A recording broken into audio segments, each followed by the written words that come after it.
जय हिंद फ्रेंड्स। देखिए कल वाली क्लास को कंटिन्यू करते हैं।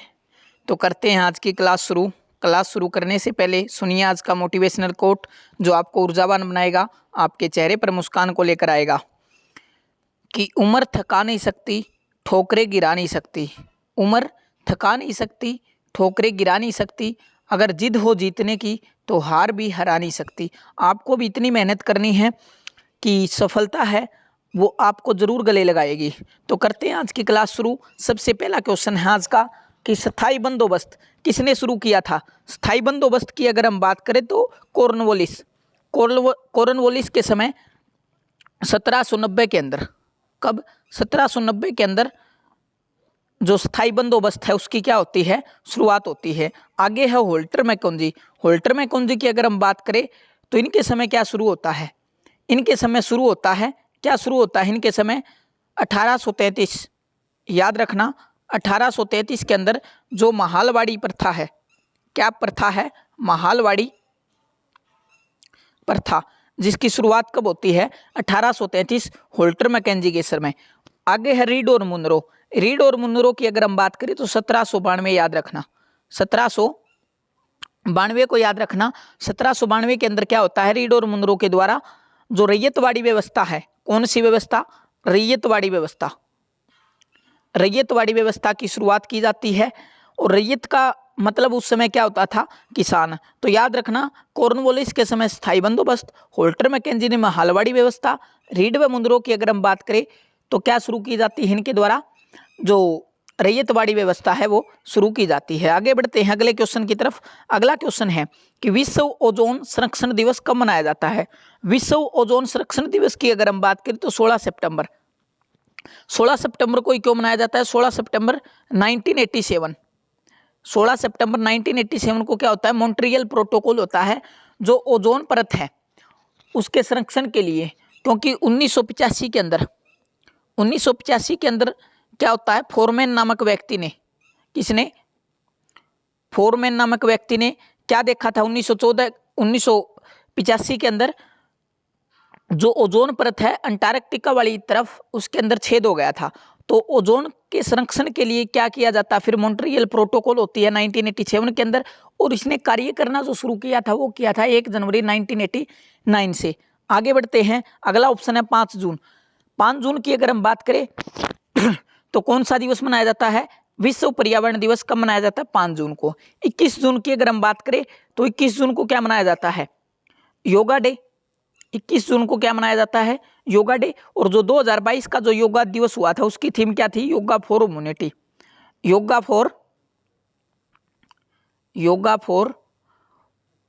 ह्यूमैनिटी उसकी थीम थी। अगला ऑप्शन है 22 अप्रैल की अगर हम बात करें तो क्या मनाया जाता है, 22 अप्रैल को पृथ्वी दिवस, 22 अप्रैल को क्या मनाते हैं, पृथ्वी दिवस मनाते हैं। आगे बढ़ते हैं अगले क्वेश्चन की तरफ। अगला क्वेश्चन है कि प्रस्तावना में संशोधन किस संविधान संशोधन द्वारा किया गया था। प्रस्तावना के अंदर एक बार संशोधन हुआ है और वो संविधान संशोधन था 42वां संविधान संशोधन। कौन सा संविधान संशोधन था, 42वां संविधान संशोधन, जिसके द्वारा प्रस्तावना के अंदर 3 शब्द जोड़े जाते, कौन सा, समाजवाद, पंथनिरपेक्ष और अखंडता। कौन सा, अखंडता। समाजवाद, पंथनिरपेक्ष और अखंडता 3 शब्द प्रस्तावना के अंदर जोड़े जाते हैं। अगला ऑप्शन है 44th सिटीजन कॉन्स्टिट्यूशनल अमेंडमेंट। इसकी अगर हम बात करें तो जो 44वां संविधान संशोधन था, इसके अंदर क्या किया जाता है, जो मौलिक अधिकार थे हमारे, उनके अंदर से जो संपत्ति का अधिकार है उसको मौलिक अधिकार की श्रेणी से बाहर निकाल कर क्या कर दिया गया था, विधिक अधिकार बना दिया। कौन सा अधिकार बना दिया, विधिक अधिकार बना दिया। और आर्टिकल की अगर हम बात करें तो 300A आर्टिकल था वो। और भाग की अगर हम बात करें तो भाग 12, कौन सा, भाग 12 के अंदर इसको ऐड किया गया। तो 44वां संविधान संशोधन के बारे में याद रखना, उस समय हमारे 7 मौलिक कर्तव्य थे, लेकिन मूल अधिकार थे। लेकिन वर्तमान की अगर हम बात करें तो 6 मूल अधिकार हैं। जो 7वां मूल अधिकार था, जो मौलिक अधिकार था, उसको 44वें संविधान संशोधन द्वारा हटा के क्या कर दिया गया, उसको विधिक अधिकार बना दिया गया। आगे है 61वां संविधान संशोधन। इसके द्वारा क्या होता है, जो वोट डालने की उम्र है 21 से घटाकर क्या कर दी गई थी, 18 कर दी गई थी। जो 61वां संविधान संशोधन होता है ये 1988 के अंदर होता है और 1988 के अंदर ये क्या होता है, लागू हो जाता है। अगला 73वां संविधान संशोधन जो कि लागू होता है 24 अप्रैल। कब लागू होता है, 24 अप्रैल 1993 को ये क्या होता है, लागू होता है। आगे बढ़ते हैं अगले क्वेश्चन के बारे में। आगे बात करते हैं हम अगले प्रश्न के बारे में। आगे है कि वर्मी कल्चर का संबंध किससे है। वर्मी कल्चर की अगर हम बात करें तो केचुआ पालन, केचुआ पालन का संबंध किससे है, वर्मी कल्चर से है। अंगूर की खेती, इसकी अगर हम बात करें तो विटीकल्चर, याद रखना विटीकल्चर का संबंध किससे है, अंगूर की खेती से है। और मधुमक्खी पालन की अगर हम बात करें तो एपीकल्चर, कौन सा, एपीकल्चर। और एपिग्राफी की अगर हम बात करें, एपिग्राफी की अगर हम बात करें तो इसके अंदर किसका अध्ययन होता है, शिलालेखों का अध्ययन। शिलालेखों का अध्ययन किसके अंदर होता है, एपिग्राफी के अंदर होता है। आगे बढ़ते हैं, अगला क्वेश्चन है कि कौन सा परमाणु संयंत्र कर्नाटक के अंदर है। तो कर्नाटक के अंदर अगर हम बात करें तो केगा, केगा कहाँ पर है, कर्नाटक के अंदर है। रावतबाटा की अगर हम बात करें तो ये कहाँ पर है, राजस्थान के अंदर। नरोरा की अगर हम बात करें तो ये कहाँ पर है, यूपी के अंदर। तारापुर की अगर हम बात करें तो पहला संयंत्र है ये परमाणु संयंत्र, जो कि कहाँ पर है, तारापुर महाराष्ट्र के अंदर। और बात करें हम गुजरात की अगर हम बात करें तो काकरापार कहाँ पर है, गुजरात के अंदर है। कुडनकुलम और कलपक्कम ये याद रखना, ये कहाँ पर है, कर्नाटक के अंदर। ये कहाँ पर है, कर्नाटक के अंदर। और उत्तर भारत का सबसे बड़ा जो परमाणु संयंत्र वो हाल ही में कहाँ पर घोषणा की गई है उसकी, तो जो फतेहाबाद डिस्ट्रिक्ट है उसका जो गांव है गोरखपुर, वहां पर उत्तर भारत का सबसे बड़ा परमाणु संयंत्र लगाने की घोषणा की गई है। आगे बढ़ते हैं अगले प्रश्न की तरफ। आगे क्वेश्चन है कि किस बैंक का मुख्यालय लखनऊ के अंदर है। बात करते हैं हम किस बैंक का मुख्यालय, जो small industrial development bank of India, जिसका मुख्यालय कहाँ पर है, लखनऊ के अंदर है। आरबीआई की अगर हम बात करें तो इसका मुख्यालय कहाँ पर है, बंबई के अंदर। कहाँ पर है, बंबई के अंदर। और बात करें हम एसबीआई की अगर हम बात करें तो इसका मुख्यालय भी कहाँ पर है, बंबई के अंदर। और अगला है वर्ल्ड बैंक, इसकी अगर हम बात करें तो ये कहाँ पर है, वाशिंगटन डीसी के अंदर। वर्ल्ड बैंक और जो आईएमएफ इनको क्या बोला जाता है, ट्विन सिस्टर। 1944-45 का जो ब्रेटन वुड सम्मेलन याद रखना, उसके अंदर इन दोनों की क्या होती है, स्थापना होती है। आगे बढ़ते हैं, अगला क्वेश्चन है कि पहला दादा साहब फाल्के पुरस्कार किसे प्रदान किया गया था। पहला दादा साहब फाल्के पुरस्कार की अगर हम बात करें तो देविका रानी, इनको पहला दादा साहब फाल्के पुरस्कार दिया गया था। और जो हाल ही में 2022 का जो मिला है वो किसे दिया गया है, आशा पारेख। आशा पारेख, आशा पारेख ये हाल ही के अंदर कुछ दिन पहले यूपीएससी सीडीएस का एग्जाम हुआ था उसके अंदर पूछा गया था। तो याद रखना देविका रानी पहला, और लास्ट टाइम जो दिया गया 2022 के अंदर वो किसे दिया गया, आशा पारेख। आगे बात करें लता मंगेशकर, पहली महिला संगीतकार जिनको कि भारत रत्न मिलता है। स्वर कोकिला इनको कहा जाता है। 2001 के अंदर इनको क्या मिलता है, भारत रत्न मिलता है। प्रतिभा देवी पाटिल की अगर हम बात करें तो पहली महिला राष्ट्रपति हैं। इंदिरा गांधी की अगर हम बात करें तो इनको क्या बोला जाता है, आयरन लेडी बोला जाता है। गरीबी हटाओ का नारा इन्होंने दिया था।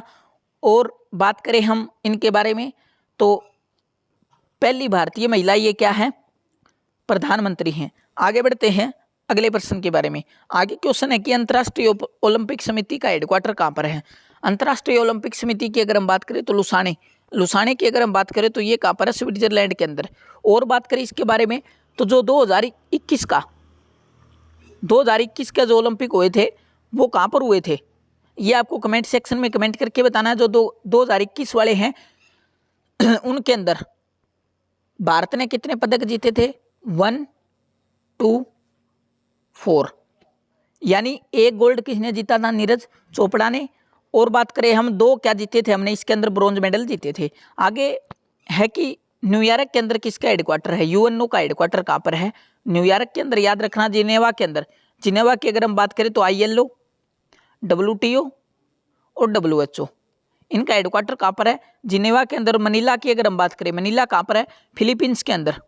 कहाँ पर है, फिलीपींस के अंदर है मनीला। और यहाँ पर हेडक्वार्टर की अगर हम बात करें जो अंतर्राष्ट्रीय चावल अनुसंधान केंद्र है उसका हेडक्वार्टर कहाँ पर है, मनीला, फिलीपींस के अंदर है। आगे बढ़ते हैं अगले प्रश्न की तरफ। अगला क्वेश्चन है हमारा कि संयुक्त राष्ट्र संघ के पहले महासचिव कौन थे। संयुक्त राष्ट्र संघ के पहले महासचिव की अगर हम बात करें तो वो कौन थे? ट्रिगवेली कौन थे? संयुक्त राष्ट्र संघ के पहले महासचिव थे। और वर्तमान की अगर हम बात करें तो एंटोनिया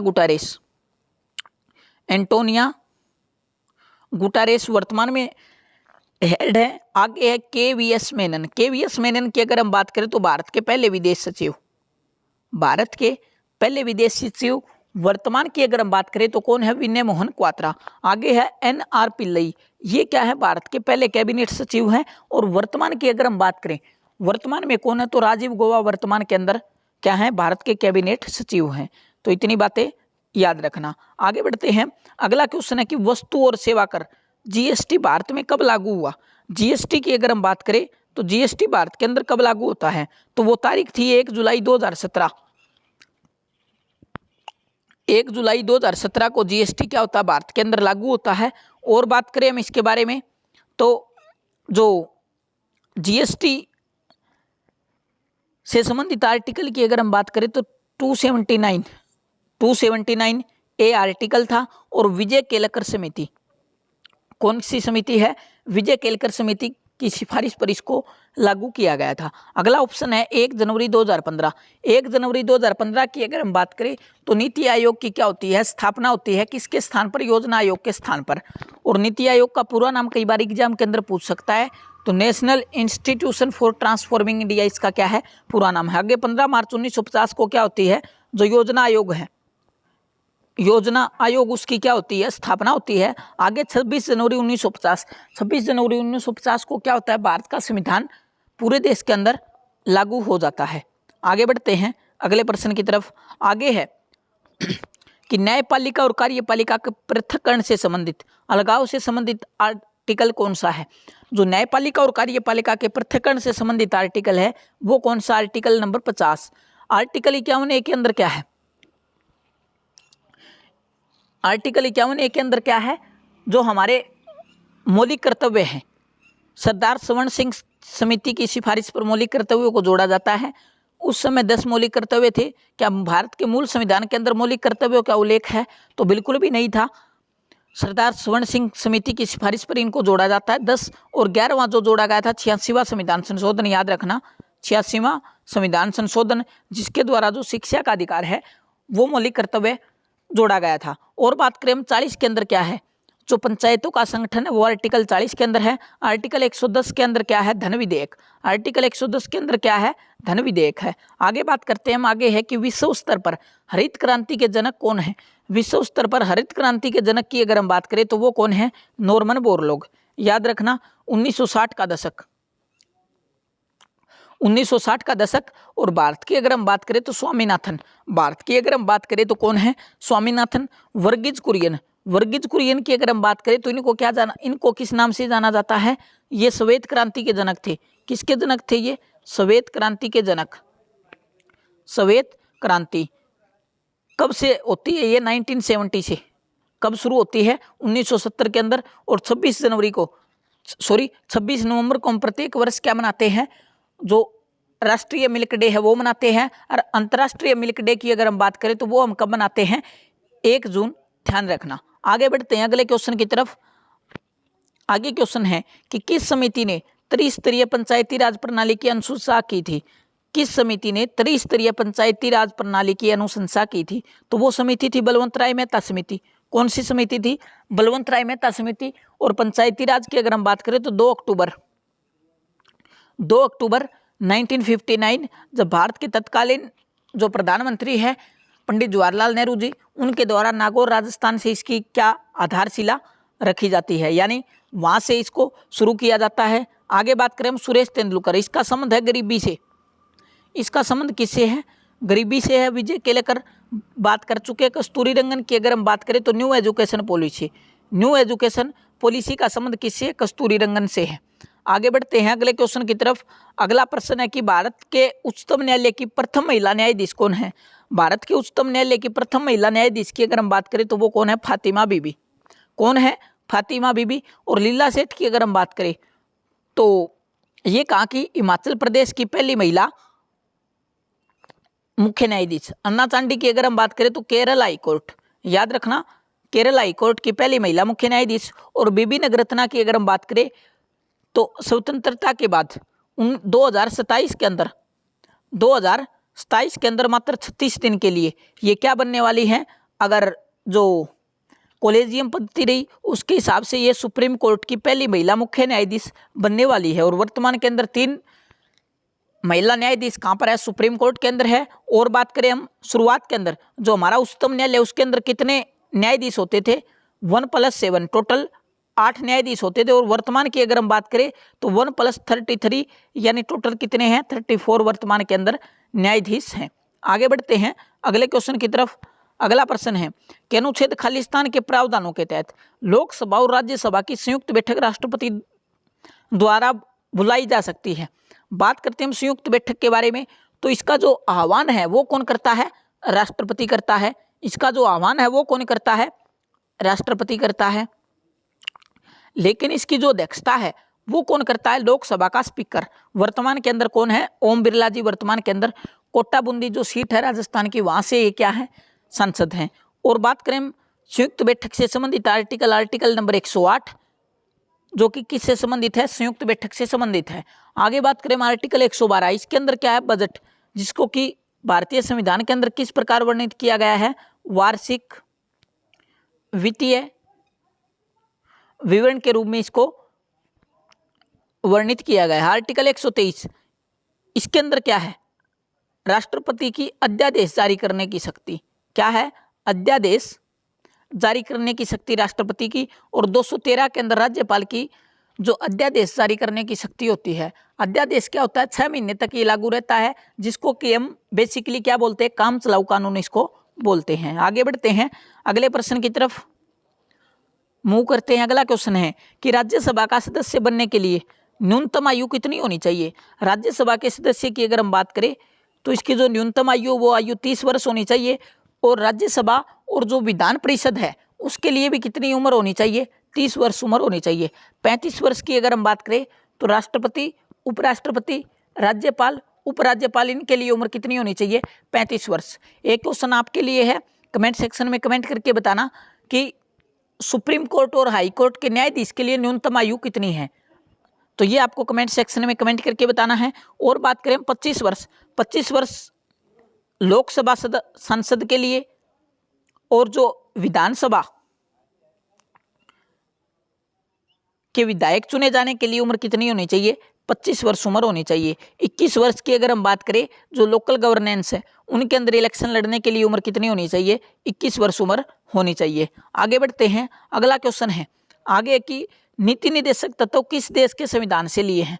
नीति निर्देशक तत्व की अगर हम बात करें तो आयरलैंड के संविधान से हमने ये नीति निर्देशक तत्व लिए हैं, जो कि भाग 4 के अंदर आर्टिकल 36 से 51 के अंदर हैं, जिनको कि हम डीपीएसपी बोलते हैं। और आयरलैंड ने इनको कहाँ से लिए थे, तो स्पेन से, याद रखना आयरलैंड ने कहाँ से लिए थे, स्पेन से। साउथ अफ्रीका की अगर हम बात करें, यहाँ से हमने क्या लिया है, जो संविधान संशोधन की शक्ति है वो हमने कहाँ से ली है, साउथ अफ्रीका से ली है। और यूके की अगर हम बात करें तो एकल नागरिकता हमने कहाँ से ली है, यूके से ली है। और रसिया की अगर हम बात करें, रसिया से हमने क्या लिया है, जो फंडामेंटल ड्यूटीज है वो हमने कहाँ से ली है, रसिया से ली है। आगे बढ़ते हैं अगले प्रश्न की तरफ मूव करते हैं। अगला क्वेश्चन है कि किस अनुच्छेद के तहत उच्चतम न्यायालय को एक अभिलेख न्यायालय कहा गया है। किस अनुच्छेद के तहत जो उच्चतम न्यायालय हमारा उसको क्या कहा गया है, अभिलेख न्यायालय कहा गया है। तो वो आर्टिकल 129, जिसके अंदर जो हाई कोर्ट है उसको क्या बोला गया है कि सुप्रीम कोर्ट है वो क्या है, एक अभिलेख न्यायालय है। आर्टिकल 32 की अगर हम बात करें, इसके अंदर क्या है, संवैधानिक उपचारों का अधिकार। अगर हमारे मौलिक अधिकारों का उल्लंघन होता है तो हम कहाँ पर जा सकते हैं, सुप्रीम कोर्ट के अंदर जा सकते हैं, हाई कोर्ट के अंदर जा सकते हैं। और इनको क्या जारी करने का अधिकार है, रिट जारी करने का अधिकार है। सुप्रीम कोर्ट 5 प्रकार की रिट जारी करता है, लेकिन जो हाई कोर्ट है वो कितने प्रकार की रिट जारी करता है, 6 प्रकार की रिट जारी करता है। और भीमराव अंबेडकर जी के बारे में अगर हम बात करें तो इन्होंने आर्टिकल 32 को क्या बोला था, संविधान की आत्मा। और वैसे हम किसको बोलते हैं, संविधान की आत्मा प्रस्तावना को बोलते हैं। आर्टिकल 142 की अगर हम बात करें तो इसके अंदर क्या है, टोटल जस्टिस, कंप्लीट जस्टिस, पूर्ण न्याय की अगर हम बात करें तो वो आर्टिकल कौन सा, आर्टिकल 142 है। आर्टिकल 365 की अगर हम बात करें तो राष्ट्रपति जो आपातकाल लगाता है वो आपातकाल किस अनुच्छेद के भी है ऊपर लगाता है, तो वो आर्टिकल कौन सा, आर्टिकल 365 है। आगे बढ़ते हैं अगले प्रश्न की तरफ। अगला क्वेश्चन है कि आर्कियोलॉजिकल सर्वे ऑफ इंडिया की स्थापना कब और किसने की थी, तो 1861 के अंदर अलेक्जेंडर कनिंघम के द्वारा आर्कियोलॉजिकल सर्वे ऑफ इंडिया इसकी स्थापना की जाती है। वर्तमान के अंदर इसके हेड की अगर हम बात करें तो वी विद्यावती, ध्यान रखना वी विद्यावती वर्तमान के अंदर क्या है, इसकी हेड हैं। आगे 1875 की अगर हम बात करें तो दयानंद सरस्वती जी के द्वारा आर्य समाज की क्या की जाती है, स्थापना की जाती है। 1829 राजा राम मोहन राय जी के प्रयासों के द्वारा विलियम बेंटिक के द्वारा जो सती प्रथा है उसका क्या किया जाता है, उन्मूलन किया जाता है। और सती प्रथा का जो उल्लेख मिलता है वो एरन अभिलेख के अंदर मिलता है।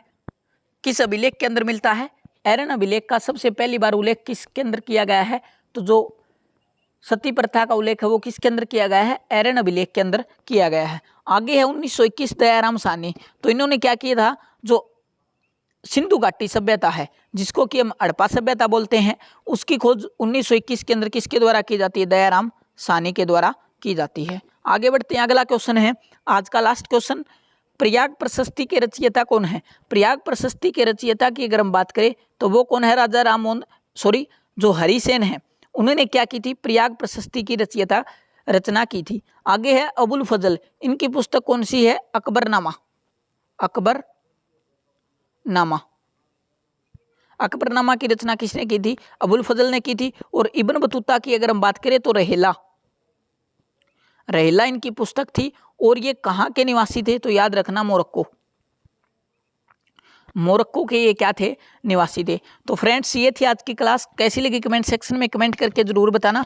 अगर आपको क्लास पसंद आई हो तो लाइक कीजिए, शेयर कीजिए, चैनल पर नए हैं तो सब्सक्राइब कीजिए, जिससे क्या मिलेगा, हमको मोटिवेशन मिलेगा और आपको क्या मिलेगा, नोटिफिकेशन मिलेगा। अगर आप हमारे इस कंटेंट की PDF प्राप्त करना चाहते हैं तो कमेंट सेक्शन के अंदर, डिस्क्रिप्शन में और कमेंट सेक्शन में आपको हमारा टेलीग्राम जो ग्रुप है उसका लिंक मिल जाएगा। टेलीग्राम ग्रुप ज्वाइन करके आप इसकी PDF प्राप्त कर सकते हैं। तो फ्रेंड्स आज के लिए इतना ही। आई होप आपको पसंद आई होगी वीडियो।